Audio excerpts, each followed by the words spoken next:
भव्यभूतेश्वरं भूतनाथं शिवं शङ्करं शम्भुमीशानमीडे।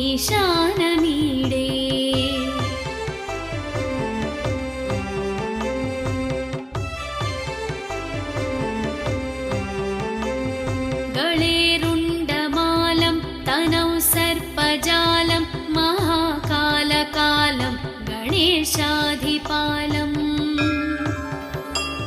जटाजूटगङ्गोत्तरङ्गैर्विशालं शिवं शङ्करं शम्भुमीशानमीडे।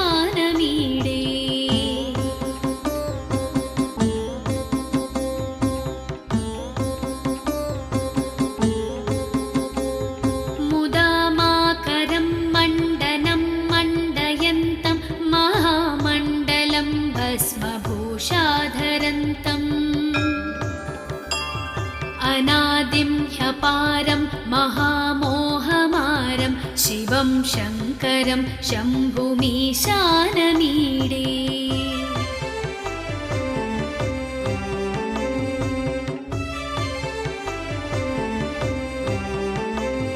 वटाधो निवासं महाट्टाट्टहासं महापापनाशं सदा सुप्रकाशम्।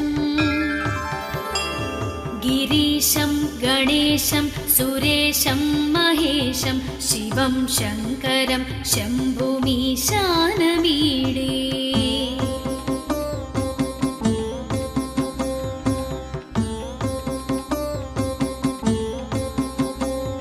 गिरीन्द्रात्मजा सङ्गृहीतार्धदेहं गिरौ संस्थितं सर्वदा सन्नगेहम्।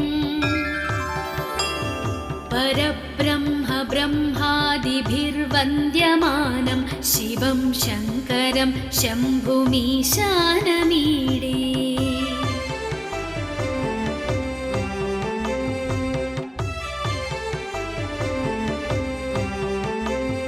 कपालं त्रिशूलं कराभ्यां दधानं पदाम्भोजनं रायकामं ददानम्। बलिवर्धयानं सुराणां प्रधानं शिवं शङ्करं शम्भुमीशानमीडे।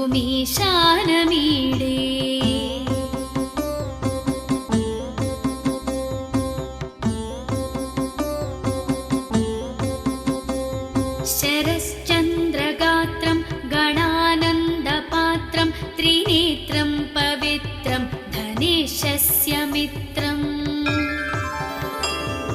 अपर्णाकलत्रं सदा सच्चरित्रं शिवं शङ्करं शम्भुमीशानमीडे।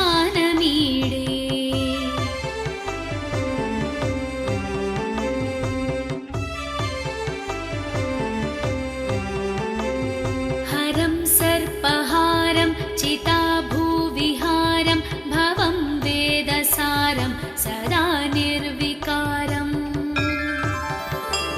श्मशाने वसन्तं मनोजं दहन्तं शिवं शङ्करं शम्भुमीशानमीडे।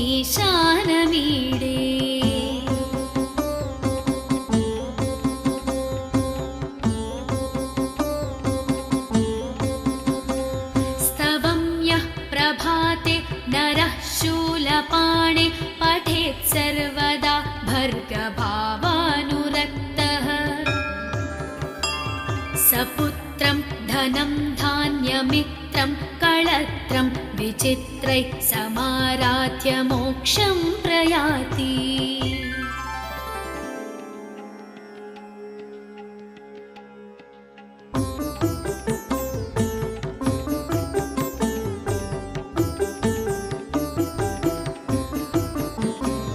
प्रभुं प्राणनाथं विभुं विश्वनाथं जगन्नाथनाथं सदानन्दभाजम्। भवद्भव्यभूतेश्वरं भूतनाथं शिवं शङ्करं शम्भुमीशानमीडे।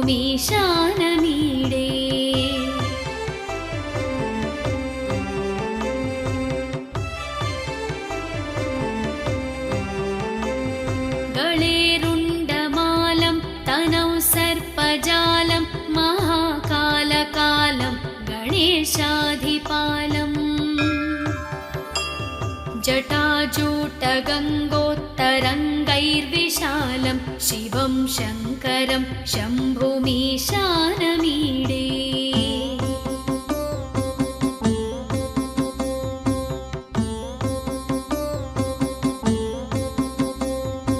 मुदामाकरं मण्डनं मण्डयन्तं महामण्डलं भस्मभूषाधरन्तम्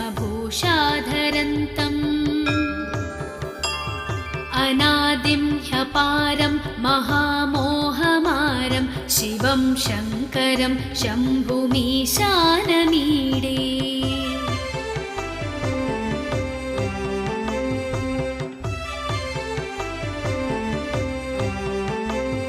वटाधो निवासं महाट्टाट्टहासं महापापनाशं सदा सुप्रकाशम् गिरीशं गणेशं सुरेशं महेशं शिवं शङ्करं शम्भुमीशानमीडे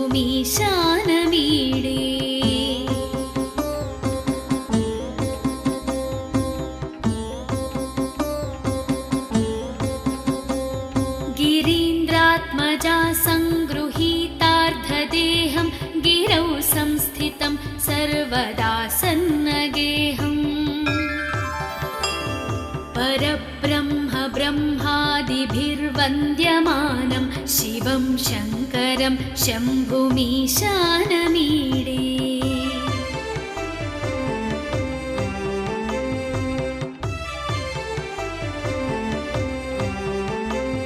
कपालं त्रिशूलं कराभ्यां दधानं पदाम्भोजनं रायकामं ददानम् बलिवर्धयानं सुराणां प्रधानं शिवं शङ्करं शम्भुमीशानमीडे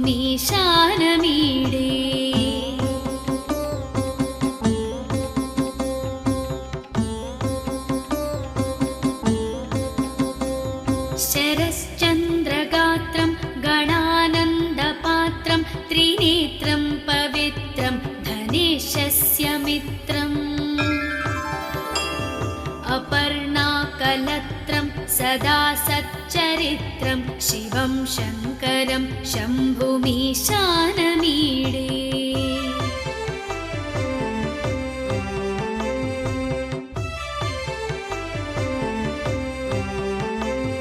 हरं सर्पहारं चिताभूविहारं भवं वेदसारं सदा निर्विकारम् श्मशाने वसन्तं मनोजं दहन्तं शिवं शङ्करं शम्भुमीशानमीडे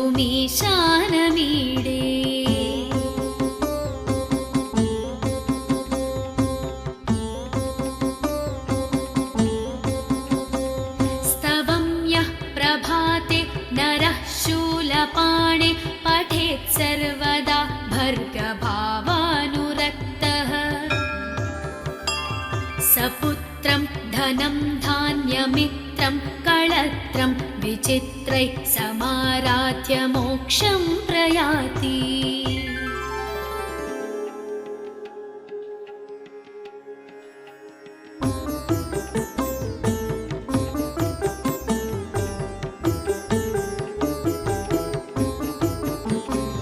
प्रभुं प्राणनाथं विभुं विश्वनाथं जगन्नाथनाथं सदानन्दभाजम्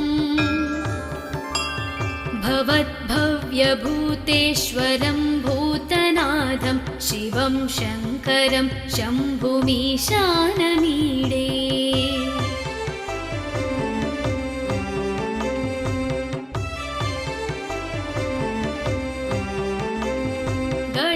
गळेरुण्डमालं तनौ सर्पजालं महाकालकालं गणेशाधिपालम् जटाजूटगङ्गोत्तरङ्गैर्विशालं शिवं शङ्करं शम्भुमीशानमीडे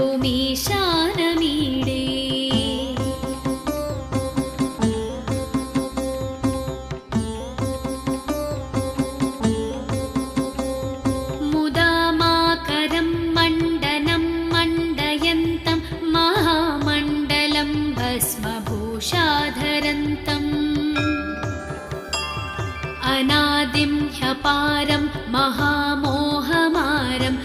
शिवं शङ्करं शम्भुमीशानमीडे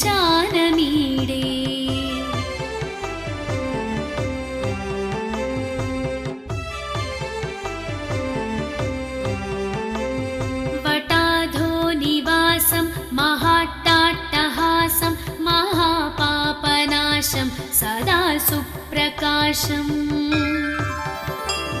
गिरीशं गणेशं सुरेशं महेशं शिवं शङ्करं शम्भुमीशानमीडे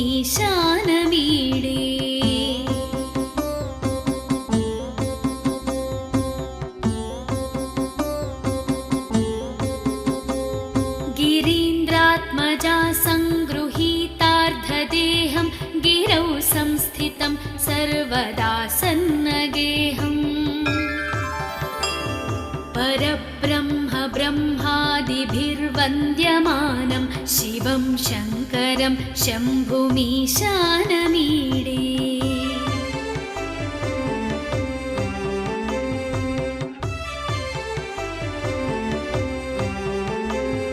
कपालं त्रिशूलं कराभ्यां दधानं पदाम्भोजनं रायकामं ददानम् बलिवर्धयानं सुराणां प्रधानं शिवं शङ्करं शम्भुमीशानमीडे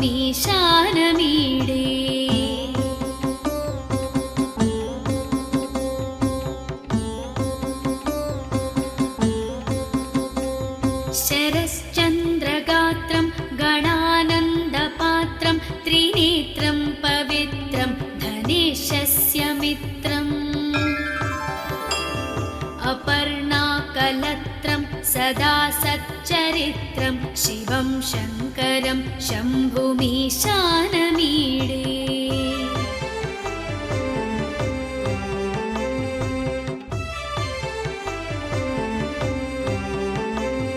हरं सर्पहारं चिताभूविहारं भवं वेदसारं सदा निर्विकारम्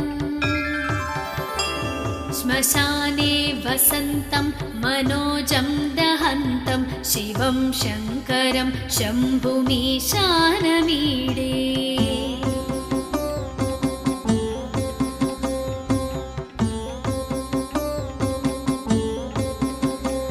स्तवं यः प्रभाते नरः शूलपाणे पठेत् सर्वदा भर्गभावानुरक्तः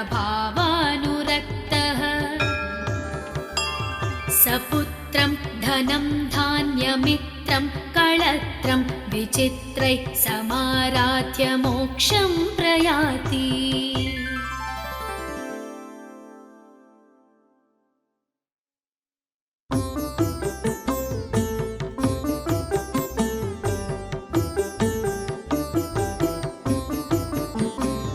प्रभुं प्राणनाथं विभुं विश्वनाथं जगन्नाथनाथं सदानन्दभाजम्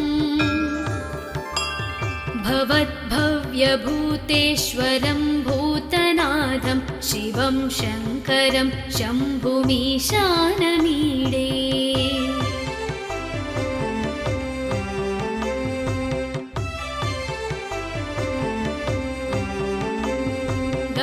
गळेरुण्डमालं तनौ सर्पजालं महाकालकालं गणेशाधिपालम्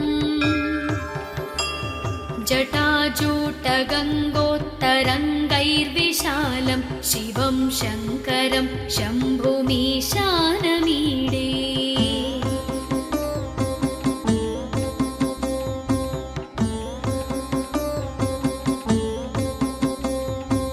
मुदामाकरं मण्डनं मण्डयन्तं महामण्डलं भस्मभूषाधरन्तम् अनादिं ह्यपारं महामोहमारं शिवं शङ्करं शम्भुमीशानमीडे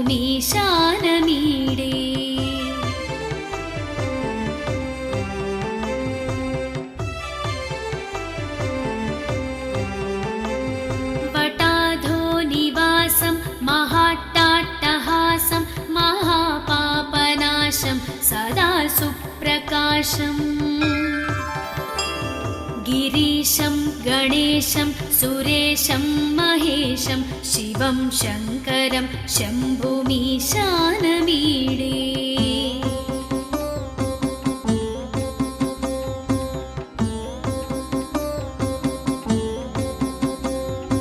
गिरीन्द्रात्मजा सङ्गृहीतार्धदेहं गिरौ संस्थितं सर्वदा सन्नगेहम्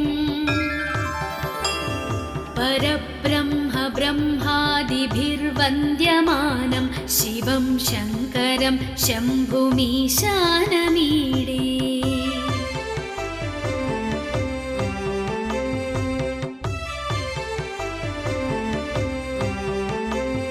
कपालं त्रिशूलं कराभ्यां दधानं पदाम्भोजनं रायकामं ददानम्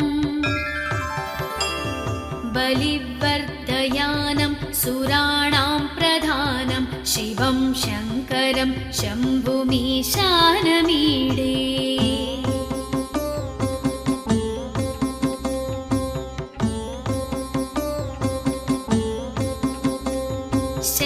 शरश्चन्द्रगात्रं गणानन्दपात्रं त्रिनेत्रं पवित्रं धनेशस्य मित्रम् अपर्णाकलत्रं सदा सच्चरित्रं शिवं शङ्करं शम्भुमीशानमीडे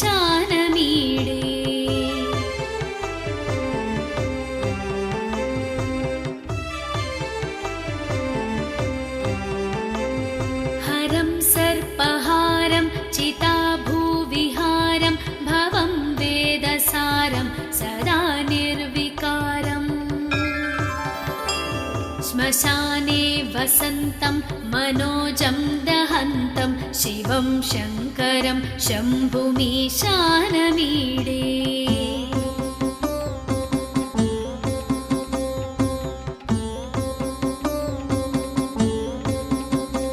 स्तवं यः प्रभाते नरः शूलपाणे पठेत् सर्वदा भर्गभावानुरक्तः सपुत्रं धनं धान्यमित्रं कळत्रं विचित्रैः समाराध्य मोक्षं प्रयाति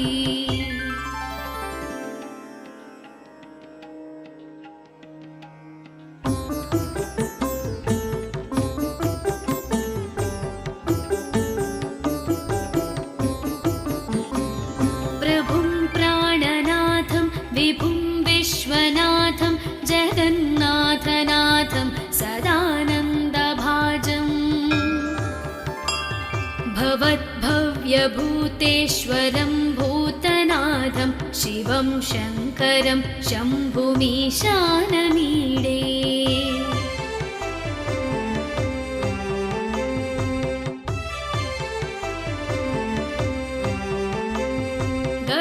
गळेरुण्डमालं तनौ सर्पजालं महाकालकालं गणेशाधिपालम्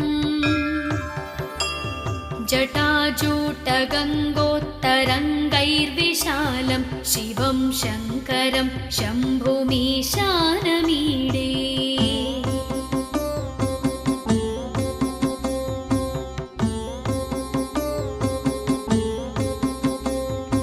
मुदामाकरं मण्डनं मण्डयन्तं महामण्डलं भस्मभूषाधरन्तम् अनादिं ह्यपारं महामोहमारं शिवं शङ्करं शम्भुमीशानमीडे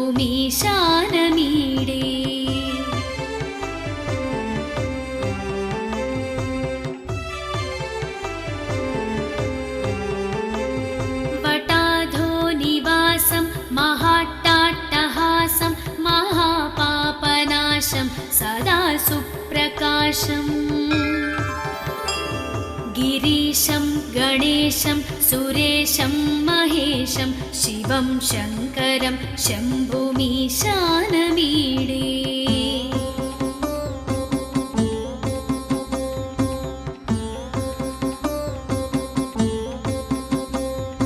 गिरीन्द्रात्मजा सङ्गृहीतार्धदेहं गिरौ संस्थितं सर्वदा सन्न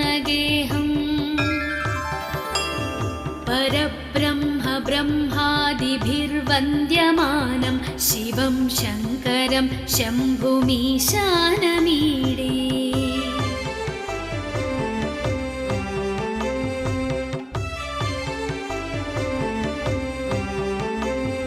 कपालं त्रिशूलं कराभ्यां दधानं पदाम्भोजनं रायकामं ददानम्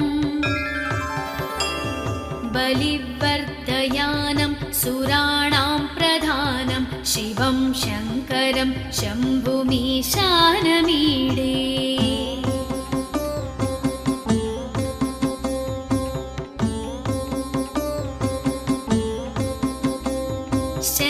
शरश्चन्द्रगात्रं गणानन्दपात्रं त्रिनेत्रं पवित्रं धनेशस्य मित्रम्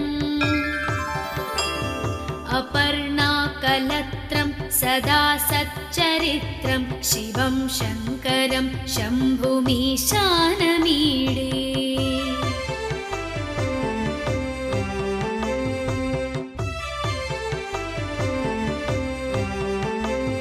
हरं सर्पहारं चिताभूविहारं भवं वेदसारं सदा निर्विकारम् श्मशाने वसन्तं मनोजं दहन्तं शिवं शङ्करं शम्भुमीशानमीडे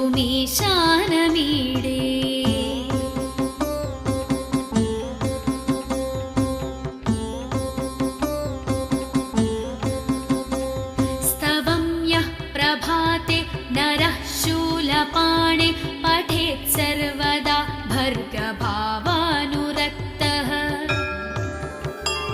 सपुत्रं धनं धान्यमित्रं कळत्रं विचित्रैः समाराध्य मोक्षं प्रयाति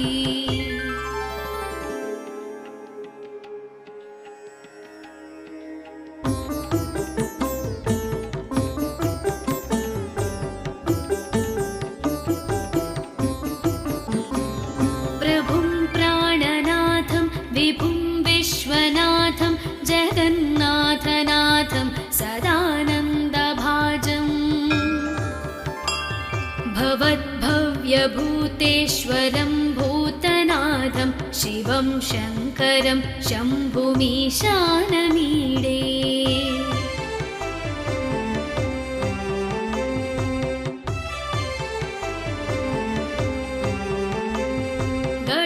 गळेरुण्डमालं तनौ सर्पजालं महाकालकालं गणेशाधिपालम्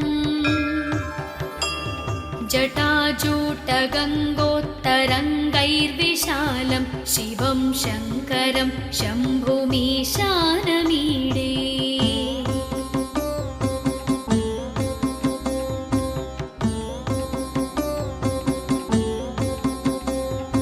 मुदामाकरं मण्डनं मण्डयन्तं महामण्डलं भस्मभूषाधरन्तम्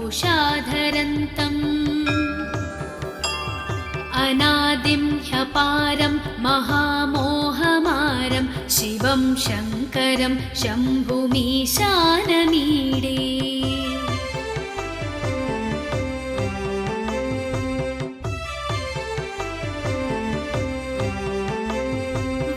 वटाधोनिवासं महाट्टाट्टहासं महापापनाशं सदा सुप्रकाशम् गिरीशं गणेशं सुरेशं महेशं शिवं शङ्करं शम्भुमीशानमीडे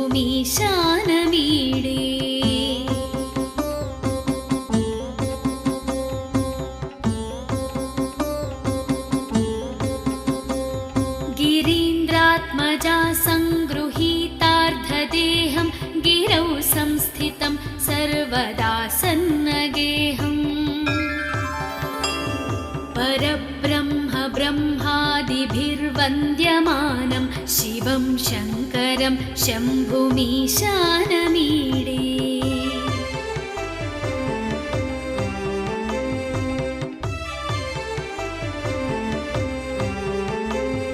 कपालं त्रिशूलं कराभ्यां दधानं पदाम्भोजनं रायका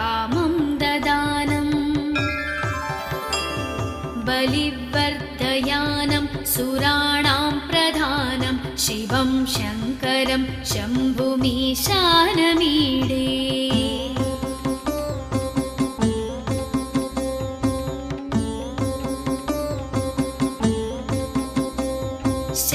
शरश्चन्द्रगात्रं गणानन्दपात्रं त्रिनेत्रं पवित्रं धनेशस्य मित्रम्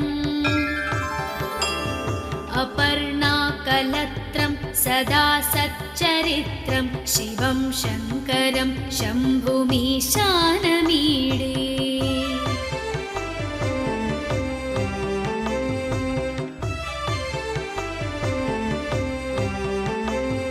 हरं सर्पहारं चिताभूविहारं भवं वेदसारं सदा निर्विकारम्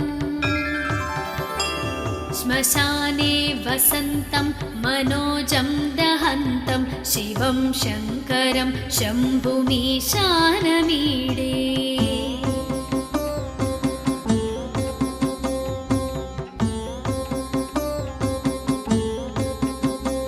स्तवं यः प्रभाते नरः शूलपाणे पठेत् सर्वदा भर्गभावानुरक्तः सपुत्रं धनं धान्यमित्रं कळत्रं विचित्रैः समाराध्य मोक्षं प्रयाति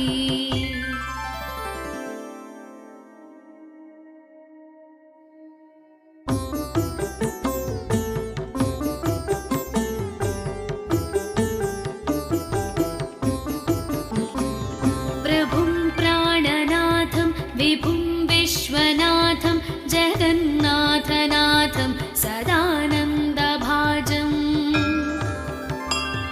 भवद्भव्यभूतेश्वरं भूतनाथं शिवं शङ्करं शम्भुमीशानमीडे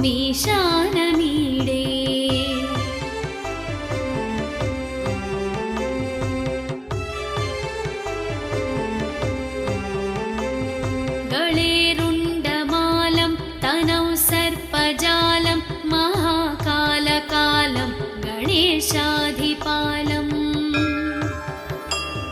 जटाजूटगङ्गोत्तरङ्गैर्विशालं शिवं शङ्करं शम्भुमीशानमीडे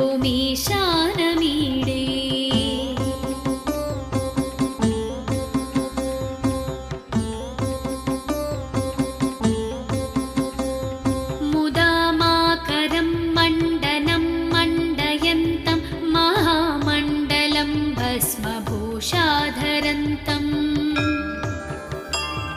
अनादिं ह्यपारं महामोहमारं शिवं शङ्करं शम्भुमीशानमीडे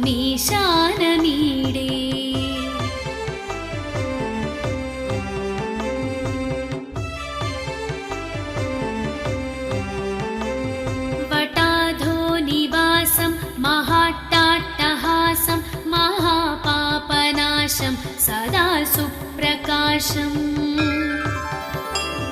गिरीशं गणेशं सुरेशं महेशं शिवं शङ्करं शम्भुमीशानमीडे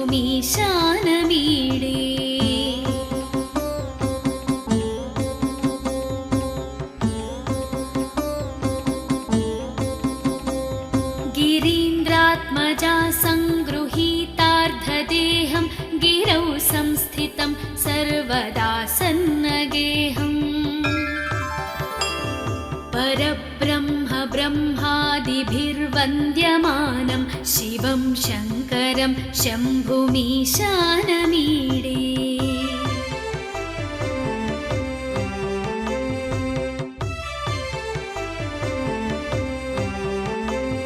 कपालं त्रिशूलं कराभ्यां दधानं पदाम्भोजनं रायकामं ददानम् बलिवर्धयानं सुराणां प्रधानं शिवं शङ्करं शम्भुमीशानमीडे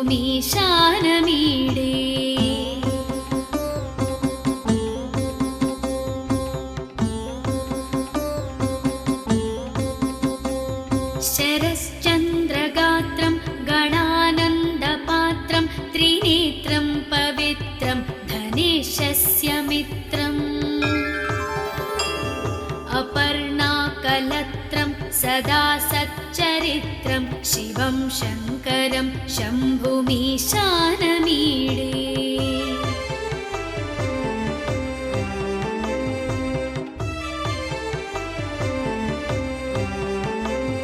हरं सर्पहारं चिताभूविहारं भवं वेदसारं सदा निर्विकारम्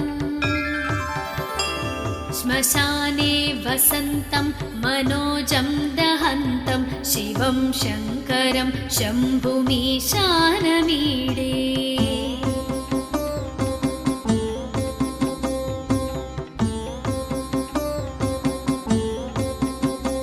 स्तवं यः प्रभाते नरः शूलपाणे पठेत् सर्वदा भर्गभावानुरक्तः सपुत्रं धनं धान्यमित्रं कळत्रं विचित्रैः समाराध्य मोक्षं प्रयाति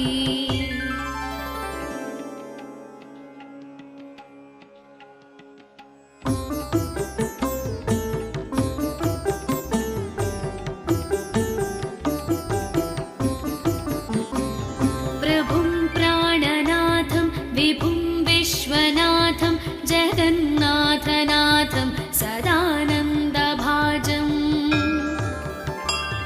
भवद्भव्यभूतेश्वरं भूतनाथं शिवं शङ्करं शम्भुमीशानमीडे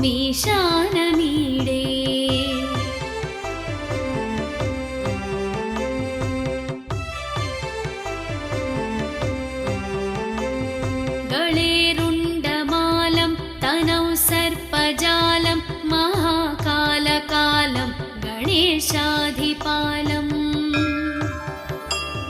जटाजूटगङ्गोत्तरङ्गैर्विशालं शिवं शङ्करं शम्भुमीशानमीडे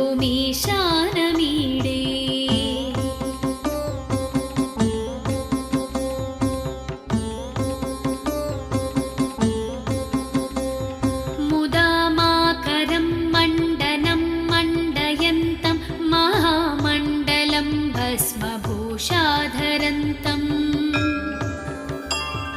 अनादिं ह्यपारं महामोहमारं शिवं शङ्करं शम्भुमीशानमीडे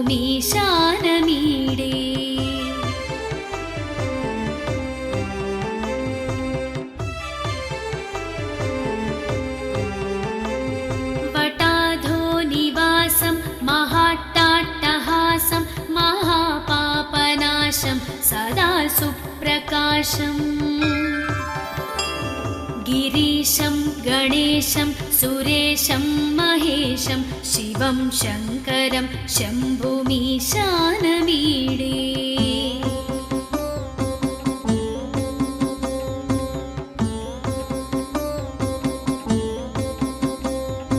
गिरीन्द्रात्मजा सङ्गृहीतार्धदेहं गिरौ संस्थितं सर्वदा सन्नगेहम्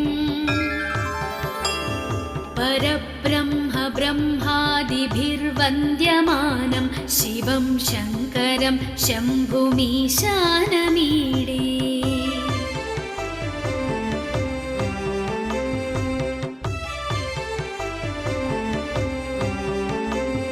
कपालं त्रिशूलं कराभ्यां दधानं पदाम्भोजनं रायकामं ददानम् बलिवर्धयानं सुराणां प्रधानं शिवं शङ्करं शम्भुमीशानमीडे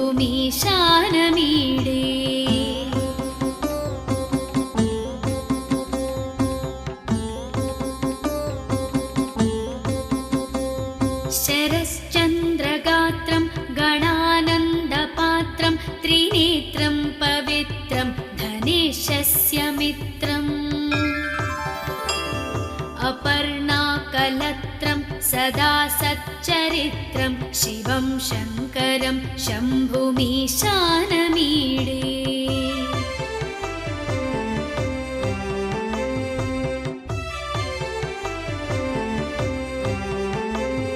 हरं सर्पहारं चिताभूविहारं भवं वेदसारं सदा निर्विकारम्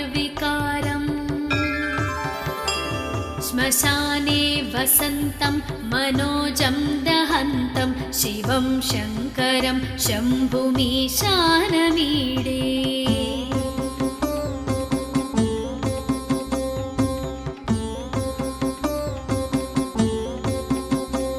स्तवं यः प्रभाते नरः शूलपाणे पठेत् सर्वदा भर्गभावानुरक्तः सपुत्रं धनं धान्यमित्रं कळत्रं विचित्रैः समाराध्य मोक्षं प्रयाति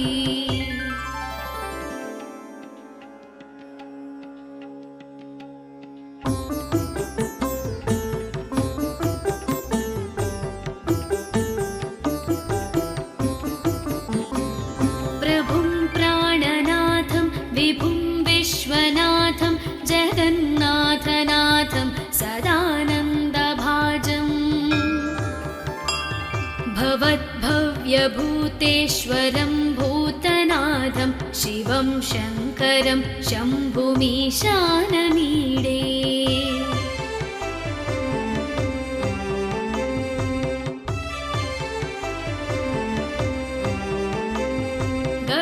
गळेरुण्डमालं तनौ सर्पजालं महाकालकालं गणेशाधिपालम् जटाजूटगङ्गोत्तरङ्गैर्विशालं शिवं शङ्करं शम्भुमीशानमीडे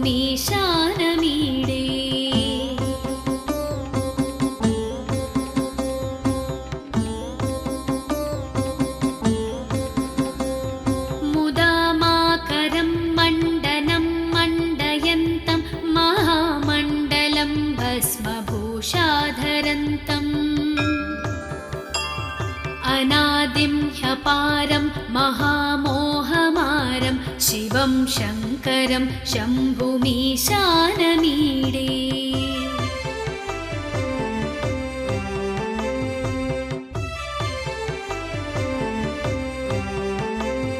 वटाधो निवासं महाट्टाट्टहासं महापापनाशं सदा सुप्रकाशम्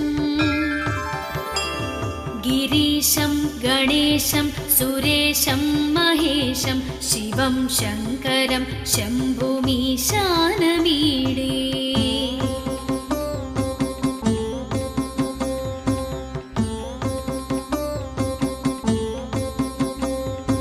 गिरीन्द्रात्मजा सङ्गृहीतार्धदेहं गिरौ संस्थितं सर्वदा सन्नगेहम्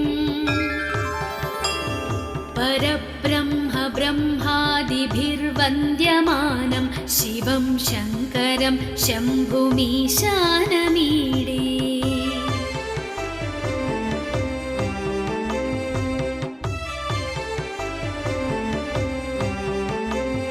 कपालं त्रिशूलं कराभ्यां दधानं पदाम्भोजनं रायकामं ददानम् बलिवर्धयानं सुराणां प्रधानं शिवं शङ्करं शम्भुमीशानमीडे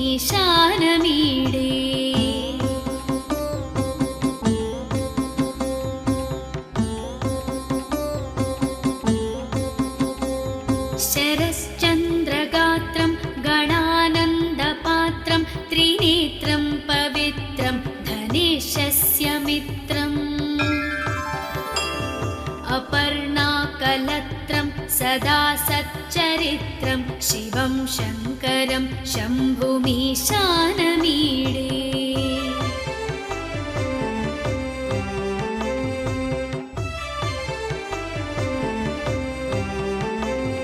हरं सर्पहारं चिताभूविहारं भवं वेदसारं सदा निर्विकारम्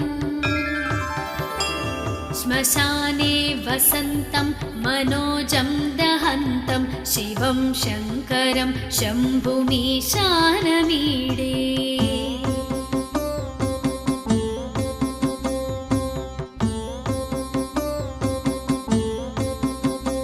स्तवं यः प्रभाते नरः शूलपाणे पठेत् सर्व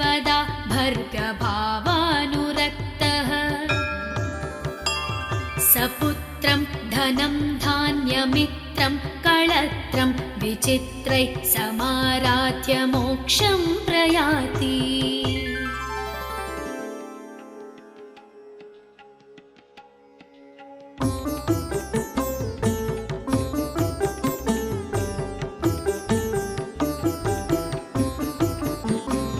प्रभुं प्राणनाथं विभुं विश्वनाथं जगन्नाथनाथं सदानन्दभाजम् भवद्भव्यभूतेश्वरं भूतनाथं शिवं शङ्करं शम्भुमीशानमीडे।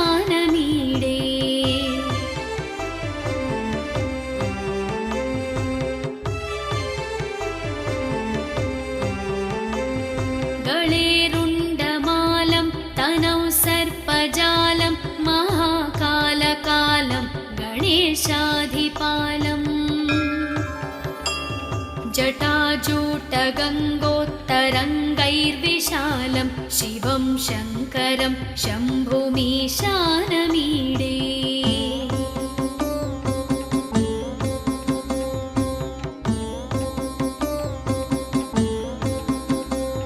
मुदामाकरं मण्डनं मण्डयन्तं महामण्डलं भस्मभूषाधरन्तम् अनादिं ह्यपारं महामोहमारं शिवं शङ्करं शम्भुमीशानमीडे।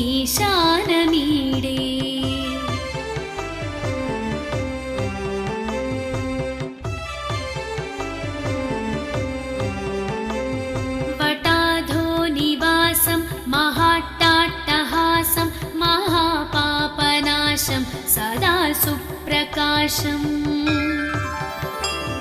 गिरीशं गणेशं सुरेशं महेशं शिवं शङ्करं शम्भुमीशानमीडे।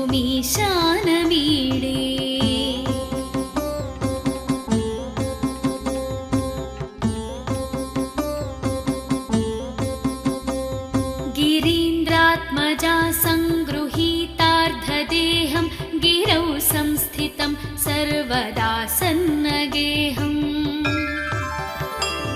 परब्रह्म ब्रह्मादिभिर्वन्द्यमानं शिवं शङ्करं शम्भुमीशानमीडे।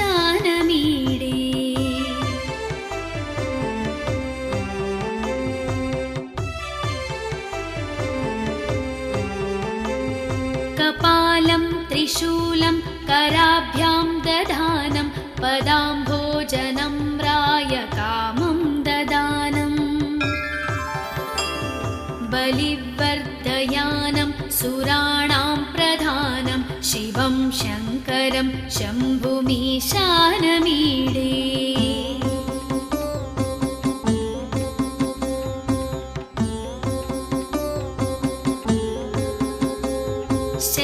शरश्चन्द्रगात्रं गणानन्दपात्रं त्रिनेत्रं पवित्रं धनेशस्य मित्रम् अपर्णाकलत्रं सदा सच्चरित्रं शिवं शङ्करं शम्भुमीशानमीडे।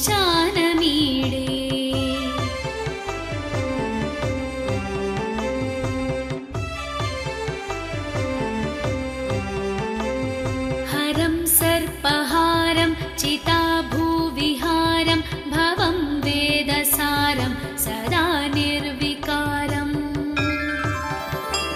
श्मशाने वसन्तं मनोजं दहन्तं शिवं शङ्करं शम्भुमीशानमीडे।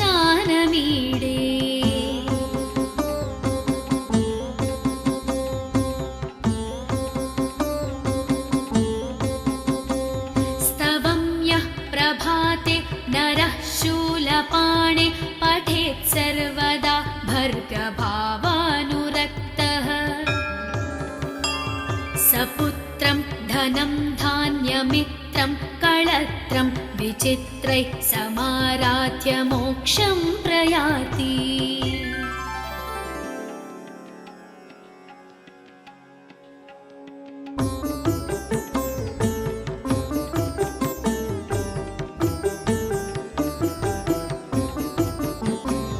प्रभुं प्राणनाथं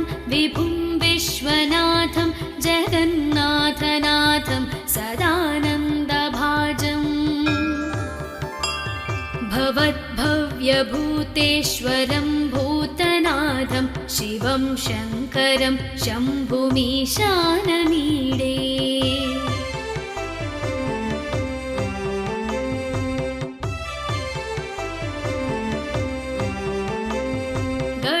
गळेरुण्डमालं तनौ सर्पजालं महाकालकालं गणेशाधिपालम्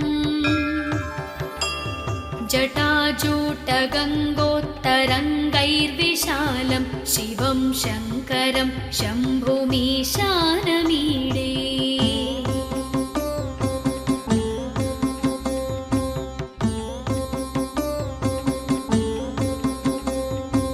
मुदामाकरं मण्डनं मण्डयन्तं महामण्डलं भस्मभूषाधरन्तम्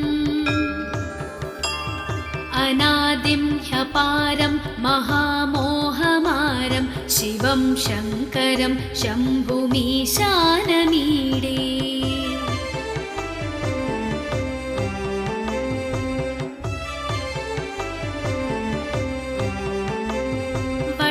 वटाधोनिवासं महाट्टाट्टहासं महापापनाशं सदा सुप्रकाशम् गिरीशं गणेशं सुरेशं महेशं शिवं शङ्करं शम्भुमीशानमीडे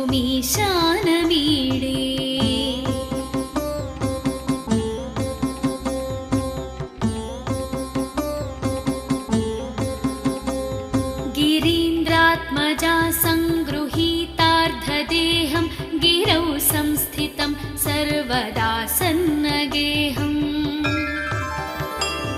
परब्रह्म ब्रह्मादिभिर्वन्द्यमानं शिवं शङ्करं शम्भुमीशानमीडे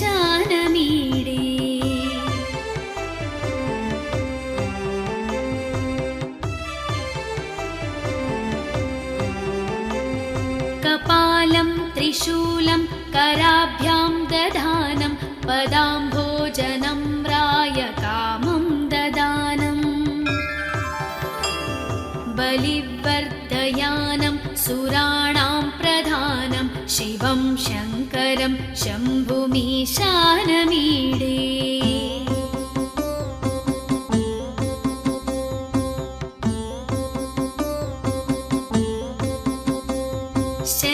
शरश्चन्द्रगात्रं गणानन्दपात्रं त्रिनेत्रं पवित्रं धनेशस्य मित्रम् अपर्णाकलत्रं सदा सच्चरित्रं शिवं शङ्करं शम्भुमीशानमीडे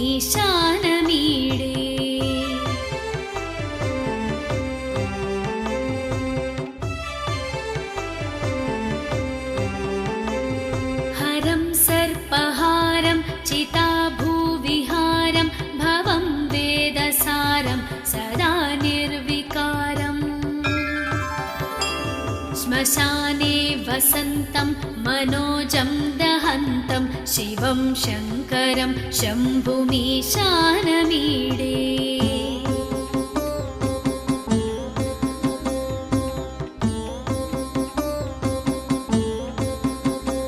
स्तवं यः प्रभाते नरः शूलपाणे पठेत् सर्वदा भर्गभावानुरक्तः सपुत्रं धनं धान्यमित्रं कळत्रं विचित्रैः समाराध्य मोक्षं प्रयाति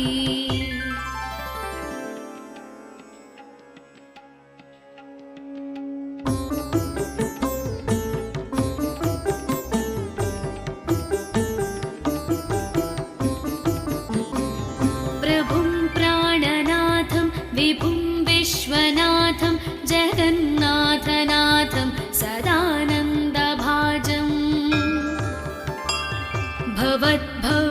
भवद्भव्यभूतेश्वरं भूतनाथं शिवं शङ्करं शम्भुमीशानमीडे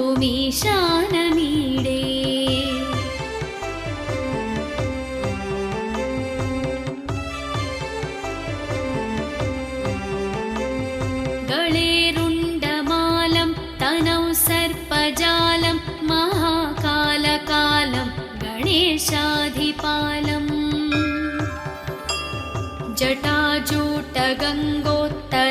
जटाजूटगङ्गोत्तरङ्गैर्विशालं शिवं शङ्करं शम्भुमीशानमीडे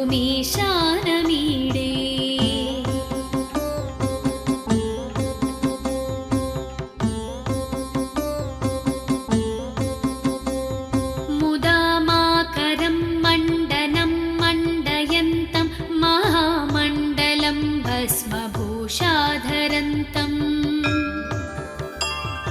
अनादिं ह्यपारं महामोहमारं शिवं शङ्करं शम्भुमीशानमीडे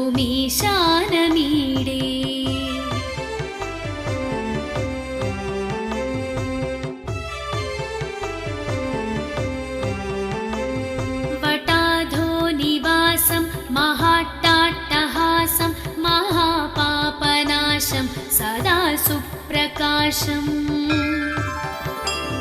गिरीशं गणेशं सुरेशं महेशं शिवं शङ्करं शम्भुमीशानमीडे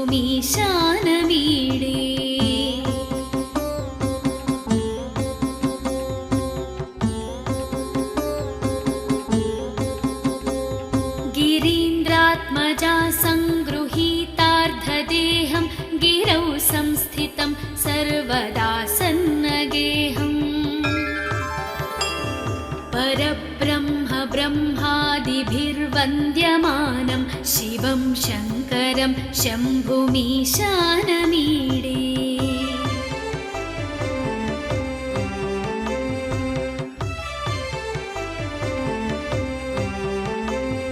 कपालं त्रिशूलं कराभ्यां दधानं पदाम्भोजनं रायकामं ददानम् बलिवर्धयानं सुराणां प्रधानं शिवं शङ्करं शम्भुमीशानमीडे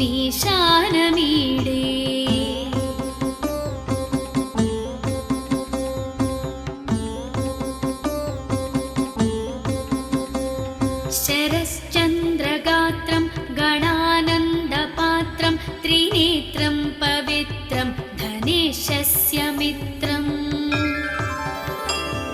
अपर्णाकलत्रं सदा सच्चरित्रं शिवं शङ्करं शम्भुमीशानमीडे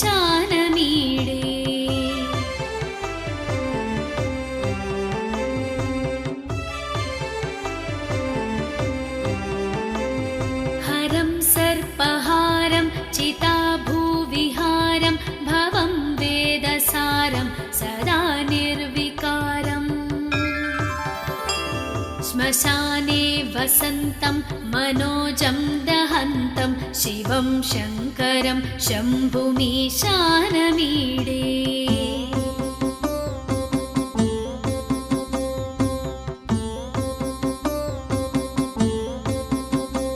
स्तवं यः प्रभाते नरः शूलपाणे पठेत् सर्वदा भर्गभावानुरक्तः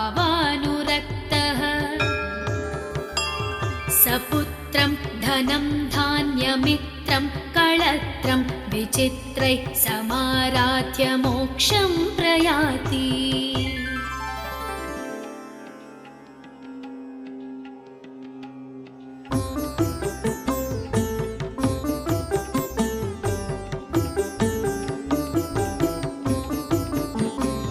प्रभुं प्राणनाथं विभुं विश्वनाथं जगन्नाथनाथं सदानन्दभाजम् भवद्भव्यभूतेश्वरं भूतनाथं शिवं शङ्करं शम्भुमीशानमीडे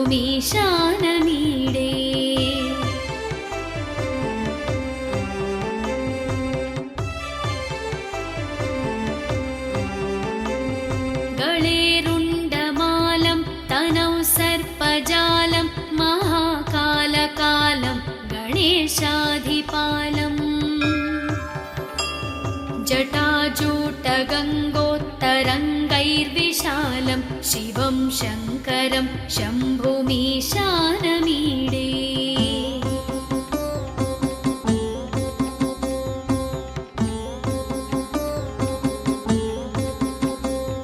मुदामाकर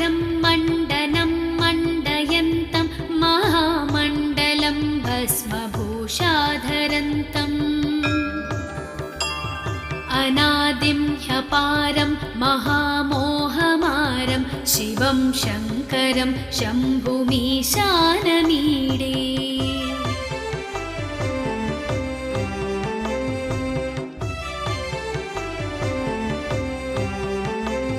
वटाधो निवासं महाट्टाट्टहासं महापापनाशं सदा सुप्रकाशम्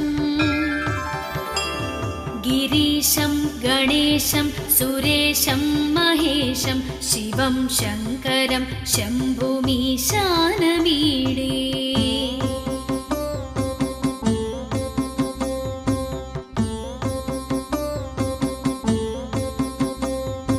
गिरीन्द्रात्मजा सङ्गृहीतार्धदेहं गिरौ संस्थितं सर्वदा सन्नगेहम् परब्रह्म ब्रह्मादिभिर्वन्द्यमानं शिवं शङ्करं शम्भुमीशानमीडे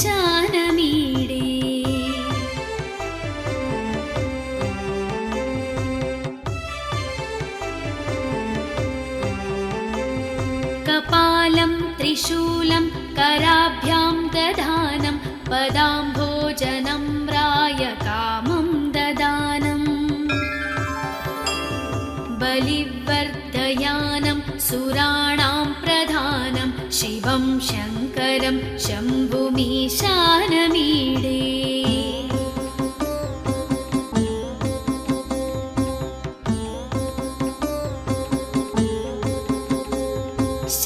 शरश्चन्द्रगात्रं गणानन्दपात्रं त्रिनेत्रं पवित्रं धनेशस्य मित्रम्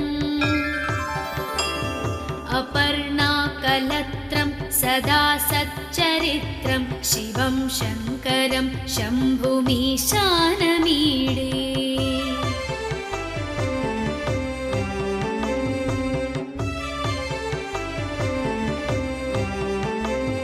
हरं सर्पहारं चिताभूविहारं भवं वेदसारं सदा निर्विकारम्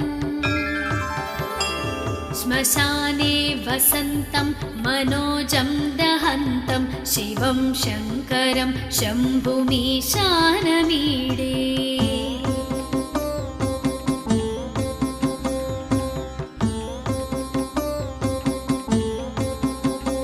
स्तवं यः प्रभाते नरः शूलपाणे पठेत् सर्वदा भर्गभावानुरक्तः सपुत्रं धनं धान्यमित्रं कळत्रं विचित्रैः समाराध्य मोक्षं प्रयाति